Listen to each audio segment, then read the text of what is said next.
Hey guys, how you doing? Hope everyone's okay. Welcome, of course, to the Time Bomb channel, and we're going to be going micro brand again today. Just before I get into that, if you are new to the channel or if you're a current subscriber, if you can hit that notification bell thingy, we greatly appreciate it. The channel is growing rapidly, and that's all thanks to you guys. And that notification bell does make a little bit of a distance, so appreciate that. So the brand we have in today, then Hoffman, hails from New York, and they were created back in 2016. And I think that they were a Kickstarter campaign, but do correct me if I'm wrong there, please. This is my first hands-on with the brand, and this watch has been lent into the channel by a friend of the channel. So again, massive thanks, buddy. Greatly appreciated the opportunity to get hands-on with a new brand.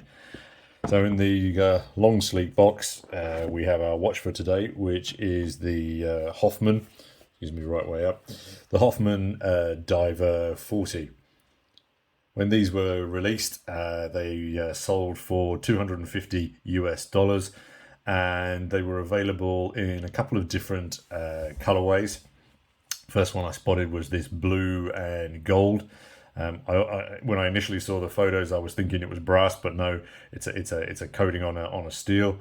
And then this all black version of it also, which is actually my preference. I think that PV, I think probably a PVD case body just suits the design all a little better.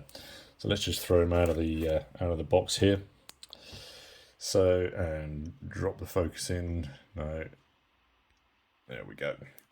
So, as the name suggests, the Diver 40, it is of course 40 mils across, but it's got quite a big crown. I think so that's going to extend it out to at least an additional 4 millimeters. North to south, then, very polished flanks. Those come in at 48 mils north to south. It's an ample 14 mils deep, and then on this double purse NATO, it's going to sort of add at least another 3 to 4 mils on top of that worth of depth. So it does sit up quite high. The lugs themselves then are 20 mils. So again, you shouldn't have an issue with swapping it out, finding alternates.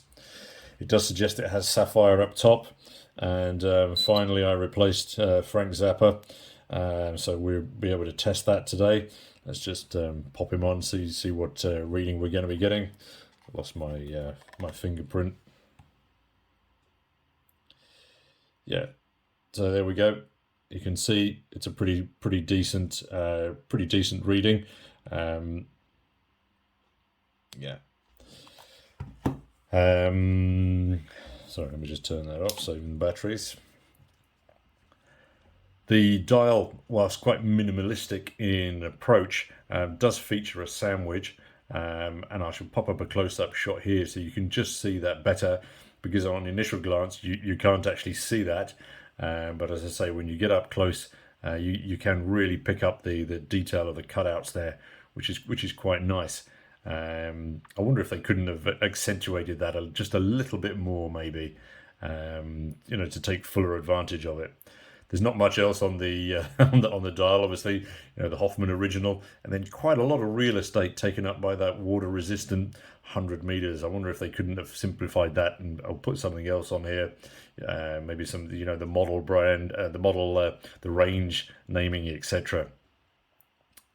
Onto the side, and as you can see here, we've got quite a nice subtle coin edge to that bezel. My understanding is that is a PVD coating on that bezel top also. The bezel itself, though, interestingly, sounds like this. Very nice positive sound on it. There's not, again, a massive amount of purchase area here, but there's enough for us fidget fiddlers. It aligns very, very well indeed. Not too much of an issue there. There is an aspect of back play to it. But again, I don't imagine many of us will be using this as a timing device. The bezel aspect, to time things specifically. So I don't imagine it doesn't need to be exact science. The crown over here then is signed and screwed down. So yeah, let's pop him out here.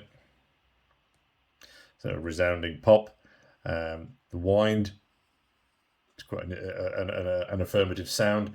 And then what will irk some, of course, is that this, whilst being an automatic, does have, it's got a ghost date. It is the Miyota 8021A, and as I said, that's probably going to frustrate some people that they picked that, when they could have picked a non-date.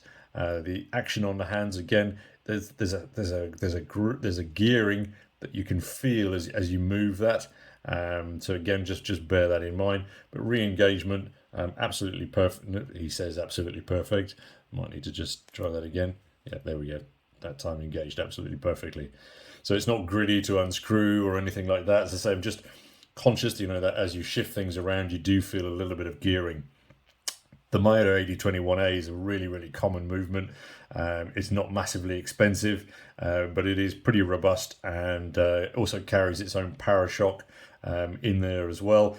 And it's used by a lot of smaller brands, but also larger brands like Laco, also use it in their entry-level Fliegers. Switching it on round to the back, we then have a see-through case back. So let me just pop it out here. It does have a little leather on there, so on the NATO, so I'm going to pop it all the way through. But you can see our movement on the back here, and there's something quite nice about it. Specifically with that movement, there's a lot of rotor wiggle. It's a little bit of a shame on this NATO that you can't see that, but it does wiggle around a lot. It's quite fun to watch. We can also see, just on the back here, let me just see if I can pick it up on camera. It's just at the bottom there that this is number 32 out of 70. So my understanding is that all of the colorways were issued in only 70 models or 70 issues of each, making this, adding an element of exclusivity to it, which is quite a nice touch, for a smaller micro brand, that they've got the confidence to be doing that, with some of their first releases. The loom on here is okay. Slightly frustrating that the bezel doesn't have any loom indications on it. It's okay, the loom, but it doesn't last particularly long. Certainly won't be lasting all through the night.